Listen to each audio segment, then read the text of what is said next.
Magandang gabi sa inyo mga bay. Welcome back ulit sa ating channel at pag-uusapan natin ngayon ang pahayag ni Coach Kyle Milling sa kanilang pagkatalo sa laro kanina kontra sa Nagoya Diamond Dolphins. So hindi masaya si Coach Kyle Milling sa naging pagkatalo ng team niya ulit. Okay, so dalawang back-to-back losses mula sa Nagoya, and ang masaklap pa nito, 9 or 8 players lang yata silang naglaro kanina, and ang dami pang mga key players na wala sa Nagoya. Wala nga din doon si Ray Parks, tsaka yung isa pa nilang import, and yung mga ibang mga locals nila.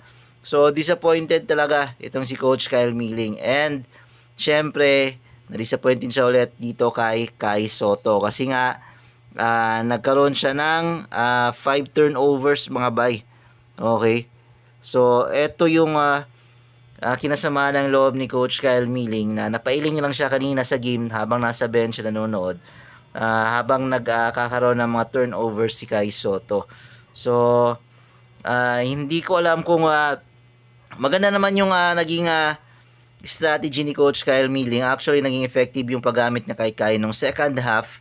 Okay, kasi doon talaga umiscore ng sunod-sunod itong si Kai Sotto, pero nandun pa rin talaga yung mga turnovers si Kai Sotto, and maskin si Kai napapailing na lang din, hindi niya alam anong gagawin niya doon sa mga turnovers niya. Plus yun pa nga yung mga crucial plays, na yung dalawang crucial plays na siya yung dahilan kung bakit nakascore yung Nagoya Diamond Dolphins at nakasil ng panalo kontra sa kanila.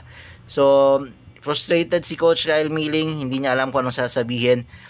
No comment lang daw siya muna kay Sotto. Ang gusto niya is makabawi sila bukas. Okay, kasi importante itong mga games na to para sa seeding, para kung sino yung malalaban nilang mga kalaban pagdating ng playoffs. So sana makabawi din si Kai Sotto bukas, and maganda yung ipakita ng performance, and wala sana siyang turnover bukas. Kung hindi, isa din kasi yun sa mga nagpatalo sa Hiroshima. Sobrang dami ng turnover sila, and mostly galing pa kay Kai. 5 doon galing kay Kai, and hindi talaga nagustuhan yun ni Coach Kyle Milling. So yun lang mga bay, maraming salamat sa panonood.